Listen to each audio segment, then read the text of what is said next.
नमस्कार प्रिय विद्यार्थियों, बीए सेकंड ईयर की इस ऑनलाइन कक्षा में आप सभी का स्वागत है।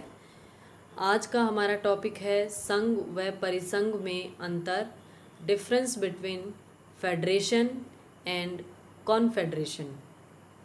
संघ सरकार और एक परिसंघीय शासन पद्धति में क्या अंतर होता है, इस पर आज हम चर्चा करेंगे।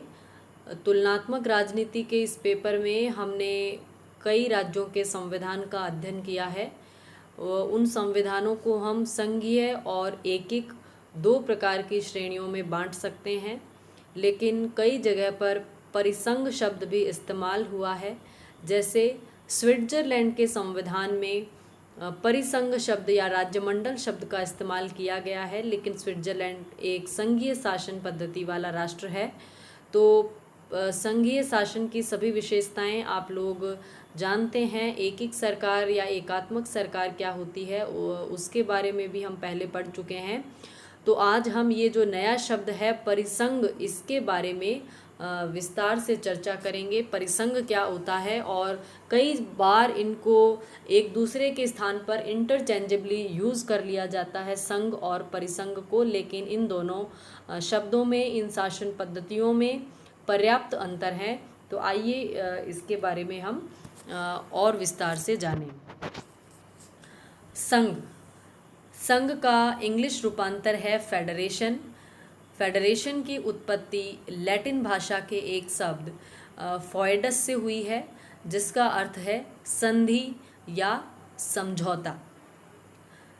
तो संघ क्या है? कई राज्य जब आपसी समझौते के द्वारा एक बड़ी इकाई का निर्माण करते हैं और एक केंद्रीय सरकार के आधिपत्य को स्वीकार करते हैं, अपने आप को एक सेंट्रल गवर्नमेंट के सबऑर्डिनेट कर लेते हैं, उसके अधीन अपने आप को कर लेते हैं, ऐसी व्यवस्था को हम संघीय व्यवस्था या ऐसी नई जो निर्मित इकाई है, बड़ी इकाई है, उसे हम संघ या फेडरेशन कहते हैं। अमेरिका, कनाडा, ऑस्ट्रेलिया और भारत संघीय शासन पद्धति के उदाहरण हैं।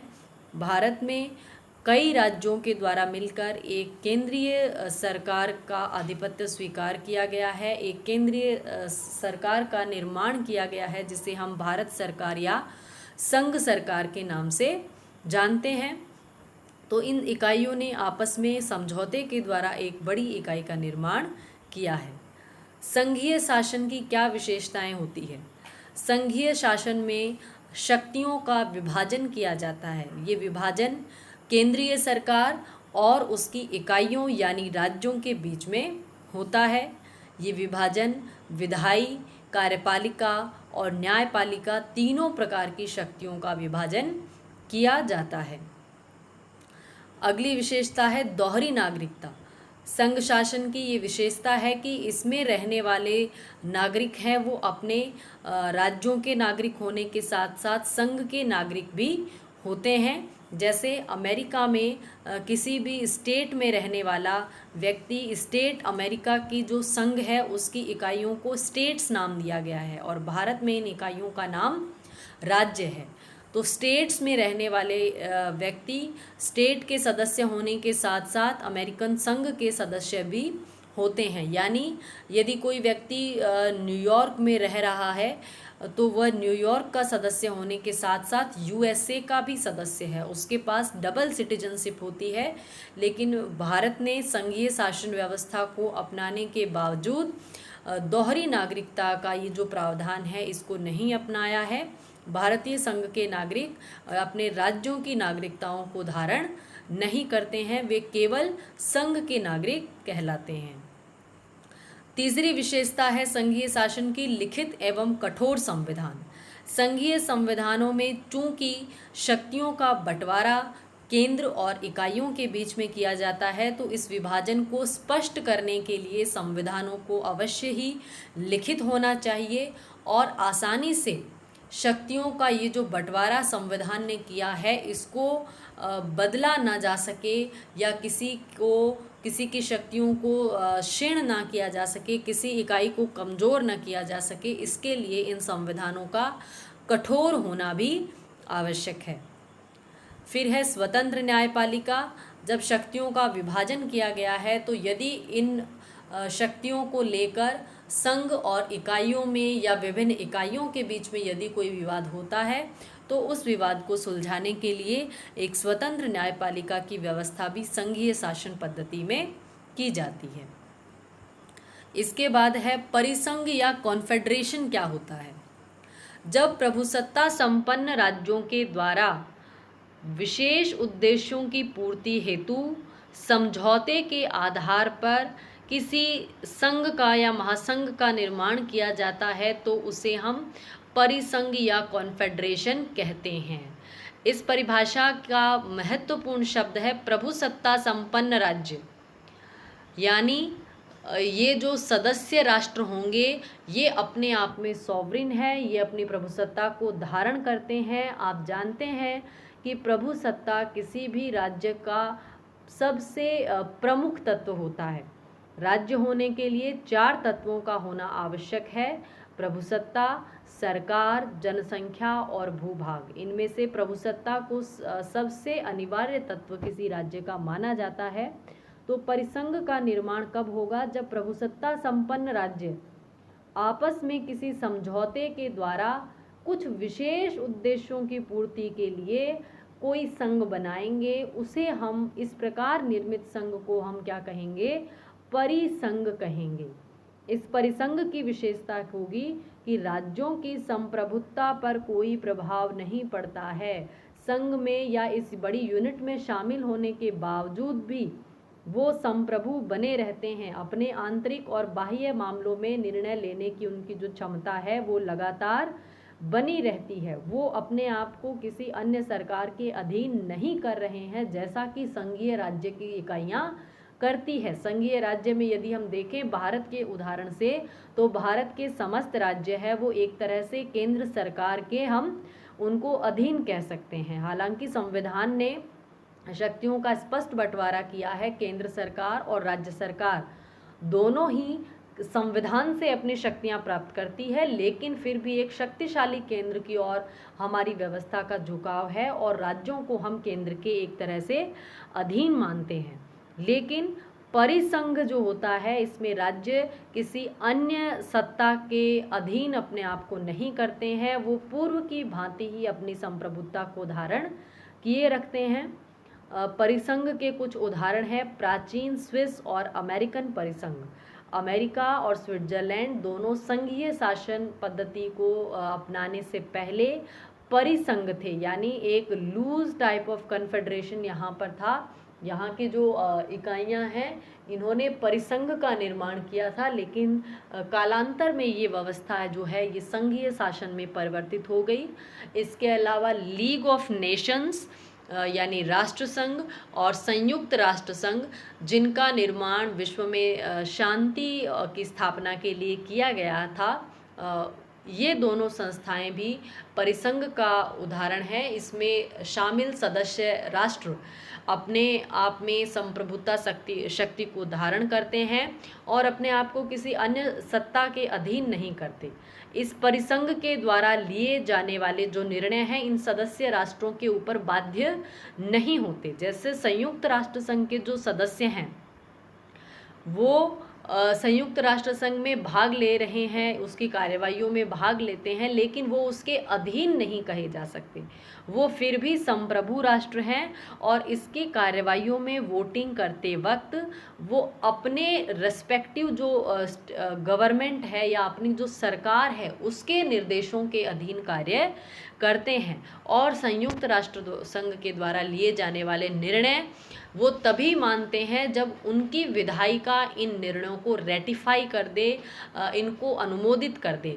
मानिए ऐसा इसको इस तरीके से समझिए, जैसे भारत सरकार यदि यूनाइटेड नेशंस में किसी मुद्दे पर वोटिंग करना चाहती है, भारत के जो प्रतिनिधि है संयुक्त राष्ट्र संघ में, यदि वो वहाँ पर वोटिंग करते हैं तो वो किससे निर्देश लेंगे? वो निर्देश लेते हैं भारत सरकार से, जो संप्रभुता को यहाँ पर धारण किए हुए है। भारत के आंतरिक और बाह्य मामलों को किस तरीके से संचालित करना है ये शक्ति भारत सरकार के पास है। तो उसके निर्देशों के आधार पर ही उसके प्रतिनिधि संयुक्त राष्ट्र संघ में वोटिंग करते हैं, और यदि कोई निर्णय संयुक्त राष्ट्र संघ में ले लिया जाता है तो वो तब तक भारत में लागू नहीं होता है जब तक भारत की विधायिका या संसद उसको अनुमोदित नहीं कर देती है। यानी परिसंघ के सदस्य राष्ट्र जो होते हैं परिसंघ के निर्णयों को मानने के लिए बाध्य नहीं हैं।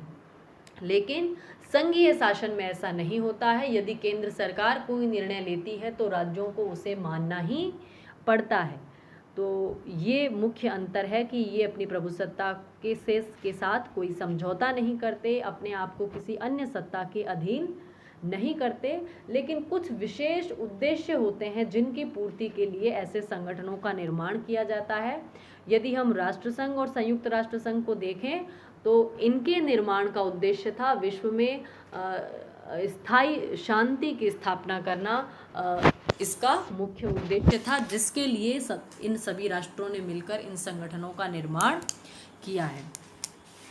तो ये मुख्य अंतर होते हैं या मुख्य तरीके हैं जिसके द्वारा संघ और परिसंघ का निर्माण किया जाता है। अब संघ और परिसंघ में अंतर को हम अलग अलग बिंदुओं के आधार पर देख लेते हैं। पहला इसमें बिंदु है संप्रभुता यानी सॉवरनिटी। परिसंघ में राज्यों की संप्रभुता बनी रहती है, जबकि संघ सरकार जो होती है उसमें संप्रभुता केंद्रीय सरकार में निहित होती है और राज्यों को अपनी संप्रभुता का त्याग करना पड़ता है। अब भारत सरकार है वही अधिकृत है भारत के वैदेशिक संबंधों के मामले में फैसले लेने के लिए, और अधिकांश आंतरिक जो मामले हैं उनके लिए भी केंद्रीय सरकार को ही अधिकृत किया गया है। राज्य सरकारों ने या राज्यों ने अपनी संप्रभुता है वो त्याग दी है। दूसरी चीज है नया राज्य या न्यू स्टेट। परिसंघ में जब समझौता होता है इसके द्वारा किसी नए राज्य का निर्माण नहीं होता है, लेकिन संघ में कई राज्यों के सम्मिलन से नया राज्य अस्तित्व में आता है। जैसे अमेरिका के 50 राज्यों ने मिलकर एक संघ का निर्माण किया है, तो एक नया संघीय राज्य अस्तित्व में आया है जिसे हम USA United states of America कहते हैं। लेकिन परिसंघ में ऐसा कोई नया राज्य निर्मित नहीं किया जाता। केंद्रीय सत्ता। परिसंघ में केंद्रीय सत्ता कमजोर होती है और सदस्य राज्यों के प्रति उत्तरदायी होती है, जैसा कि हमने यूएनओ के उदाहरण में देखा। लेकिन संघ में केंद्रीय सत्ता शक्तिशाली होती है और सदस्य राज्य है वो केंद्र के अधीन काम करते हैं। फिर है नागरिकता या सिटीजनशिप। परिसंघ के नागरिक केवल अपने राज्य के नागरिक होते हैं और संघ के नागरिक हैं वो दोहरी नागरिकता धारण करते हैं, जैसे न्यूयॉर्क का नागरिक होना और साथ ही यूएसए का नागरिक होना। तो संघ राज्यों के सदस्य हैं वो डबल सिटीजनशिप को धारण करते हैं। राज्यों की अंतर्राष्ट्रीय स्थिति। परिसंघ के राज्य है वो अंतर्राष्ट्रीय संबंधों के मामले में स्वतंत्र होते हैं। जैसे यूएनओ के सदस्य होने के बावजूद इसके सभी जो सदस्य राष्ट्र हैं वे अपने वैदेशिक संबंधों का निर्धारण स्वतंत्रता पूर्वक करते हैं। उन्हें यूएनओ के आदेशों को मानने की कोई बाध्यता नहीं होती है। लेकिन संघीय शासन में राज्यों की अंतर्राष्ट्रीय स्थिति है वो समाप्त हो जाती है और केवल केंद्र सरकार इन संबंधों का निर्धारण करती है। जैसे भारत के संदर्भ में यदि देखें तो राज्य सरकारें सुरक्षा संबंधी या फिर अन्य कोई विदेशी समझौते हैं वो नहीं कर सकती। विदेशी सरकारें जो है उनके साथ स्वतः कोई संबंध स्थापित नहीं कर सकती। उसके लिए उचित एक माध्यम का निर्धारण किया गया है, वो माध्यम है केंद्र सरकार। केंद्र सरकार ही इन संबंधों का निर्धारण और संचालन करती है। तो हालांकि ये एग्जैक्ट एक टॉपिक के रूप में हमारे इस सिलेबस का हिस्सा नहीं है, लेकिन संघीय और इन एक एक संविधानों को समझते समय कई बार ये शब्द भी सामने आता है, तो इसको भी जान लेना हमारे लिए ज़रूरी था। तो उसको आपके लिए एक्सप्लेन किया गया है। और यहाँ ये ध्यान रखने की बात है कि स्विट्ज़रलैंड एक संघीय शासन व्यवस्था वाला देश होते हुए भी इसके संविधान में परिसंघ, कन्फेडरेशन या फिर राज्य मंडल शब्द का इस्तेमाल किया गया है। धन्यवाद।